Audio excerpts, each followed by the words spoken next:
We must forget that we are the body, mind, intellect. We are the Atman, the soul, which never born, never dies, which is eternal, immutable. And for this, even the gods have thirsted for this knowledge. There is a small story. Indra, that is god of Devatas, and Virochana by name, who is the Rakshasa Raja. They heard about Atman, which is eternal, immutable, and all-pervading, and they wanted to have the experience of this Atma Jnana. So they went to and approached Brihaspati, Rishi Brihaspati, and requested him to teach them about the Atma Jnana.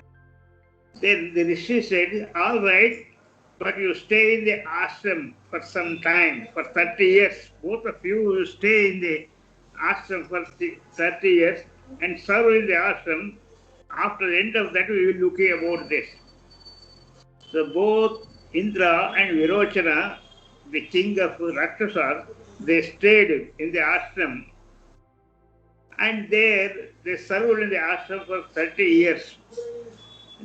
Then they requested him about the Atma Jnana. Then he told them, all right, I will tell you, you dress yourself with all your best clothes and all ornaments and come to me, I will tell you. Both Indra and Virochana wore beautiful clothes and ornaments, and they went to the Muni. The Rishi told, all right, you bring oil in a cup and look into the oil. In those days there was no mirror.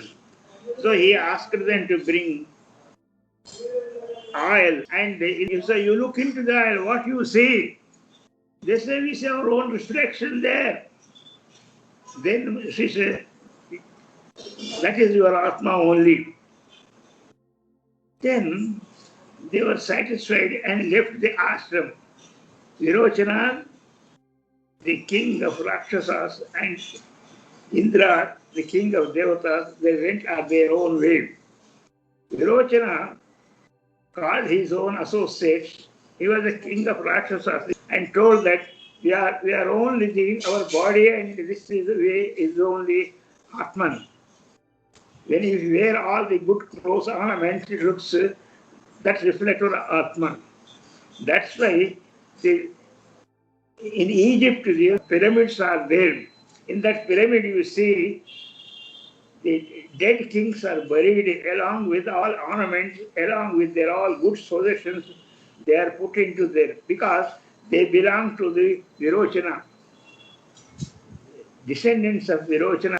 So all the pyramids that you see nowadays in the Egypt and other areas, and they found the dead bodies along with ornaments and other things. Dead bodies preserved with an ointment, some sort of chemical they put it on the body. So the body never deteriorated and it remained as it is. And all their ornaments they used and all the articles they used during the lifetime were buried along with the king into the pyramids concerned.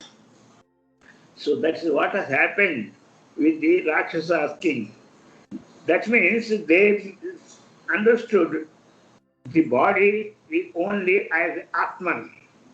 That's why they tried to preserve it, and it will be there forever.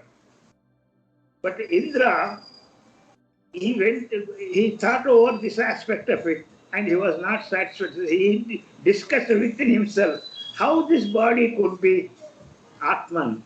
Body is growing and decaying, and it cannot be Atman. There is something wrong.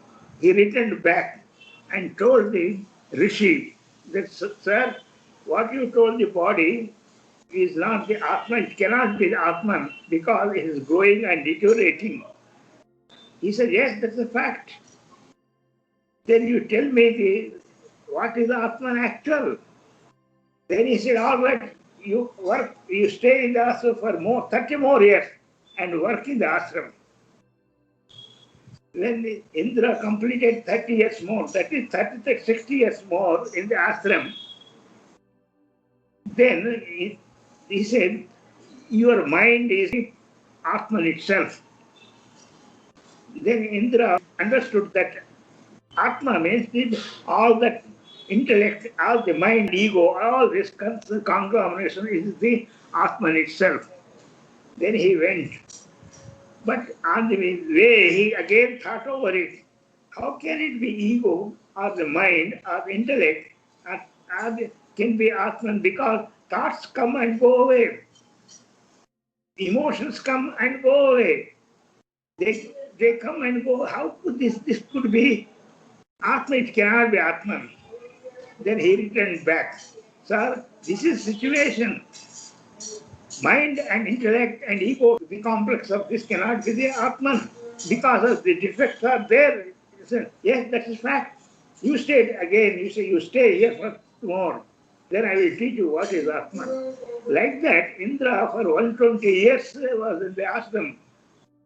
Then, at the end of that, Indra was told what is Atman concerned, and he was given the experience of the Atman, which satisfied him, and he left, he became eternal. So, Indra Padavi is not permanent. It is for some period, just like a president of a country who stays for 5 years or 10 years like that. Indra is a Padavi, is a position. It cannot be eternal. So many Indras have gone. Only 2 Indras have become immortal. One Indra is the fellow who has gone and served the Rishi. There is one more Indra is there who became eternal and immutable and immortal. What happens once near Swarga, just in front, outskirts of Swarga, there is a big fire. So the servants serving there, they came and informed Indra that there is a big fire outside. Then Indra called the Vayu Devata and asked him to go and find out what it is. The Vayu Devata came. Then, by the time he came, that fire disappeared. And then there was a voice from the void. Who are you? He said, I am the Vayu Devata. I am the god of our air. What is your power? I can throw away the entire world with all storms and other things. Then he said, is it so? Yes, he said. Then that God had put some grass blade on the earth. All right, you move this grass blade. But Vayu tried his best to move away that blade of grass. He could not move. And he disappointed, he went back to Indra and told that I could not find who that Devata is there who appeared there in front of this Swarga. Then he asked the fire god, Agni Devata. The Agni Devata came and asked, by the time he came, the same things were repeated. There was the voice came from the void. Who are you? What is your power? I can burn away the entire universe if I want. That Devata, that voice, put some blade of grass there. All right, you burn that blade of grass. Agni Devata has tried his best, but he could not burn that small blade of grass. Disappointed, he went back to Indra and told that I could not find out. Then Indra himself came. At that time, that Indra came and Shakti Devata appeared. And he was lucky enough. Shakti Devata told him that it is the power of my own gives you the power to act and react. You don't have any power. I am the Mahashakti. From me the power comes to you. And that makes you powerful Indra. And that is also not permanent. That Devata, Adishakti Devata, instructed him about the Atma Shakti, which is beyond all the body, five sensor organs, five motor organs, body, emotions, mind, and intellect, and ego. It is beyond all that. And all these structural equipment in the body get power from the Atman. It's the Atman who dynamizes all the equipment, ego, mind, intellect, sensor organs, and outside objects. When he understood that about Atma, he became immortal. So thus, there are two Indras who became immortal. The rest of them Indras, their souls, Indras came and gone away. Nobody knows where they have gone. That is our fate also. Atma is beyond all this body, mind, equipment. It is the power which dynamizes entire body, mind, equipment. Not only that, entire universe is dynamized by Atma Shakti only. And you are that Atma Shakti. The body, mind, ego will go and come away. It becomes older and fall away. But Atma is eternal, immutable. That's what you are, that's what I am. When you understand that, you become immortal and eternal. Nityoham, Nirvikalpoham, Nirakaroham, Avyaya, Sachidananda Rupoham, Brahmayvana Samsari, Mukto Hiti Bhave. So you and me are eternal when you know that you are Sachidananda Sarupa, existential consciousness, Satchitan, existential consciousness, bliss, which is eternal, which never changes, which is never born. The forest existed. The tree existed. Tree is cut. The logs existed. Logs are connected to planks exist. Planks are made into chair. Chair existed. Name and form are changing. Forest is changed into tree. Tree is name and form is different. Chairs are different. Name and form changes. But existence continued. That's what you are. That's what we are. Our name and our form may be changing, but our consciousness, Satchidananda Sarupa, which you are made of, that is Atman, is eternal. Think that so that you become eternal, immutable. That is the only way. There is no other way to become immortal. Everybody wants to be immortal. It is nothing, any exaggeration. In the heart of heart, you want to be eternal. But you want to this body, mind to be eternal. How can it be? Then what is my real state of existence? My real state is the Atman, Satchidananda Sarupa, which is eternal, free and immutable. We must understand that Chiddamas Bhojam Bhokta Bhogascha Tevi Sakshi Chinmatraham Sadashiva. In all actions there are three factors. Karta, Karma, Kriya. Subject, object, predicate. I am not that. I am doing the actions, but I am not the actions. Every day from morning to evening, we are doing so many actions. I am not that. I am only Sakshi, witnessing all these phenomena. It is a phenomena, and that's what I am. Satchinmatra, my nature is pure absolute consciousness, which is being translated into name and form format because of the mind. I am not the mind, intellect. I am the Atma, I am dimension, very mind itself. That's what you are, what I am, eternal, immutable. These things have to be understood psychologically and try to be remembered again and again. I am not the body, my intellect. I am the Atman, which witnesses all these things, Sakshi. All these things are going on, but I am aware of it as a witness. The body is doing the mind in all the activities, but you are aware of all those things. That awareness is what you are, that consciousness is what you are, and what I am. So your nature is a pure absolute consciousness, not applied consciousness. Applied consciousness happens because of the mind.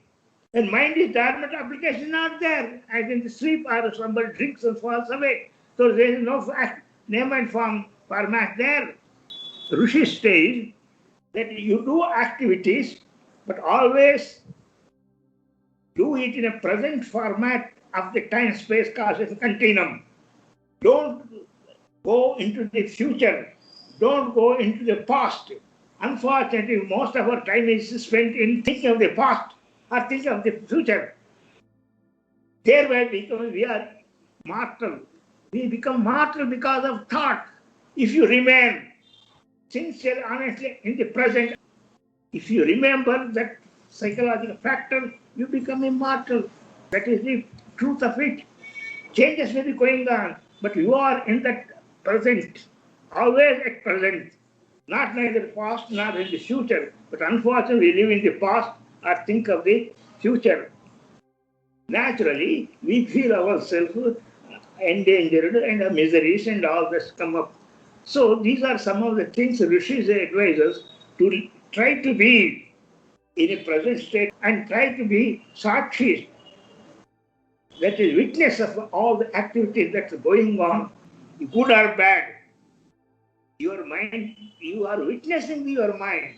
You are sakshi of your mind. You go before the officer and go on blaming that officer in your mind. But you are sakshi, you know that. Atma, you are sakshi of what your mind is telling. We differently think, we differently talk, we differently act. There is no coordination between thinking, action, and all these things. Then what will happen? It will be like that. So what I mentioned, this is all psychic aspect of it. Slowly we have to train the mind to come to the present state of easiness. Present state only, not going to the past, not going to the future. You think about that. You don't go to past, you are not have any miseries. You neither think good or bad of what has happened. What happened is happened, that's all. If you don't think of future, you also not imagine it. Past and future are imagination only. And that you tortures your mind. That punishes your mind. And people committed suicide because of this. Don't underestimate the thoughts. They have got so much power. All power comes from thoughts. And that naturally, if you don't understand the psychology of it, if you feel you are the thoughts, then naturally effect will be there. If you feel you are not the thoughts, you are only sakshi of it, you are not touched with it. It is not the thoughts. It is not the thoughts that is, it is identification with thoughts that is more dangerous. We have to try to withdraw from the thoughts. Do action according to thought, but don't try to contact and combine with the thoughts because it's dangerous. So what I mean, all this comes, you psychological understand it and try to cultivate your mind by yoga meditation. Samskaras, gross samskaras will be burnt away in yogic fire. Mind becomes subtler and subtler and becomes more and more expansive. More and more expansive, more and more understanding implications of the entire creational process. And then all powers come to you. It is the mind when it becomes subtler than the space, which is more powerful. So such power comes to your own self. The power of that space comes to you. Space is the subtlest one. All the universe is in the space, which is nothing. Which is nothing, which holds everything. So that is the situation. So you become like that. You become nothing but holds everything, all power in your hands. All this comes by practice. Nothing comes to nothing. One has to act for it, practice for it, desire for it, and attempt for it. All this comes by meditation. Do meditation at a regular place and regular time. For half an hour, that's enough. That's what we call the prayer, O Master, thou art the real goal of human life. We are all but slaves of wishes, putting about advancement. Thou art only God and power to bring about ultimate state. This prayer, try to understand the meaning. If you go into the meditation, so the mind becomes accustomed to that and it understands what you are doing and tries to cooperate with you. Thoughts becomes lesser and lesser and you will be being more calm and settled in your meditation. All comes by practice. Let us try to live in the present, not in the past, not in the future imagination, which is more dangerous, which is our deteriorates our health and mental health and balance will be shattered by the thinking about past and future. Wish you all the best. Good day for you all. Thank you very much.